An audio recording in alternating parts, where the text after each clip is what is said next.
Şeriatı mecmuasıyla derece-i bedahette, ey zemin ve gökleri yaratan yaratıcı, senin vücuduna öyle zahir şehadet ve ey zerrat-ı muntazam mürekkebatıyla tedbirini gören ve idare eden ve bu seyyare yıldızları manzum peyklerle döndüren, emrine itaat ettiren, senin vahdetine ve birliğine öyle kuvvetli şehadet ederler ki, göğün yüzünde bulunan yıldızlar sayısınca nurani bürhanlar ve parlak deliller o şehadeti tasdik ederler. Bugün toplumun içinde olduğu hal ortada. Malum Cumhurbaşkanımız bunu ifade etmişti ki biz en büyük bütçeyi eğitime ayırdık. Buna rağmen bakıyorsunuz ki eğitimde çok ciddi sıkıntılar var. Yeni yetişen gençlik, yeni yetişen nesil dinden uzak yetişiyor. Halbuki Cumhurbaşkanımız dindar bir nesil yetiştireceğiz dediği halde. Yani demek buna bir ciddi bir eğilmek lazım. Halbuki bundan 100 sene önce Bediüzzaman Hazretleri bunun reçetesini yazmış, göstermiş. Aslında bu bizim yerli ve milli malımız. Mesela bizim gözümüzün önünde diyelim bakıyorsun adam eroin kullanıyor, içki kullanıyor, kumar oynuyor, topluma çok zararlı bir fertken birden bakıyorsun Risale-i Nur okuyarak bırakın eroin, içki, şu bu, sigara dahi kullanmıyor. Hatta bir kötü söz ağzından çıkmıyor, bir karıncaya bile ayak basamaz dereceye geliyor. Yani Risale-i Nur böyle bir eğitim, yani mektepleri kalplere getirmiş. Şimdi mesela milyonlar lira veriyoruz, bir mektep kuruyoruz değil mi? Öğretmenlere, şeylere. Ama Bediüzzaman Hazretleri tek başına bir eser yazmış. Bakıyorsun dünyanın her yerinde bu eseri okuyarak adam imanını kurtarıyor. Bu eseri okuyarak topluma en faydalı bir hale geliyor. Yani sizin bir devletin bütçesini harcayarak yapamadığınız bir olayı, bir değişimi, bir gelişimi Bediüzzaman Hazretleri tek başına bir eserle bunu yapıyor.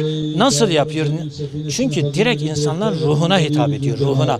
Bakın Peygamberimizin Aleyhisselatü Vesselam'ın terbiye sistemi öyledi. Yani ne diyor? Diyor değil zahiri bir tasallut. Yani zahiren insanlara musallat olmak gibi değil. Belki akılları, kalpleri, nefisleri, ruhları tezkir ediyor, musahhar ediyor. Ruha hitap ediyor. İşte Bediüzzaman'ın yazdığı Risale-i Nur eserleri, Kur'an'ın bu asrın fehmine, anlayışına dersi olan Risale-i Nur direkt insanların ruhlarına hitap ediyor. Dolayısıyla biz insana kendini şöyle değiştir, böyle geliştir, böyle demiyoruz. Adama diyoruz ki sen Risale-i Nur oku. Risale-i Nur okuduğu zaman adam kendiliğinden gelişiyor, kendiliğinden değişiyor. Yani adeta yemek yedikçe adam ne yapıyor? Büyüyor. Bünye kuvvetleniyor değil mi? Yani aynı o gibi yani hem kalbe hem ruha hem sırra hem öyle letaife sirayet ediyor ki iman hakikatları bütün şeytanlar toplansa ona zarar veremiyor. Onun için bu toplumu seven herkese ben şahsen buradan bu hususu söylemek istiyorum, haykırmak istiyorum aslında. Yani bir an önce topluma çok faydalı, bütün insanlığa çok faydalı. Bütün insanlığın yararına, terakkisine, tekemmülüne vesile olan bu Risale-i Nur'u öncelikle kendileri okumaları, ondan sonra mutlaka ilkokuldan üniversitelere kadar bütün okullarda bunları okutmaları.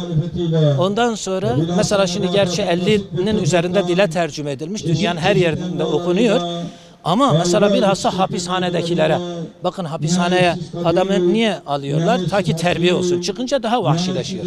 Ama mesela ta Arjantin'de, ta Brezilya'da bizim arkadaşlar, Risale-i Nurlar tabi İspanyolca'ya tercüme edilmiş. Orada hapishanelerde bunları okutunca oradaki hapishane müdürleri yalvarıyorlar. Ne olursunuz bugün kaç tane hapishanemiz varsa hepsine gidin. Size izinler veriyoruz. Özel izin. Hiçbir yerde durmayacaksınız. Siz sadece gidin bu hakikatleri anlatın. Çünkü bunları okuyan adam artık bir daha suç işleyemiyor. Şimdi ben bakıyorum ta Sibirya'sından, Güney Afrika'sından, Japonya'sından, Avustralya'sından, Amerika, Güney Amerika'sına kadar yani hemen hemen her tarafa biz gittik, gördük, gözümüzle gördük. Yani insanları nasıl etkiliyor? İnsanlar nasıl hidayete kavuşuyorlar? Ondan sonra topluma nasıl faydalı birer fert oluyorlar. Ben inanıyorum ki bunu din düşmanları istemiyorlar. Bunu Türkiye düşmanları istemiyor. Bizim milletimizin, memleketimizin düşmanı olan insanlar istemiyorlar. Onun için bizim de toplum olarak topyekün hiçbir cemaat gözetmeksizin, bu cemaatler üstü bir şeydir.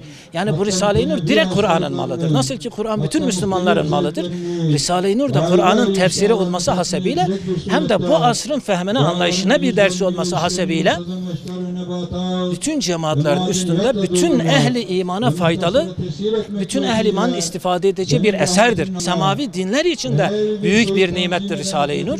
Yani o vesileyle Risale-i Nur'un ehemmiyetini, kıymetini ben anlatamam. En güzel kıymetini anlatmanın yolu okumaktır.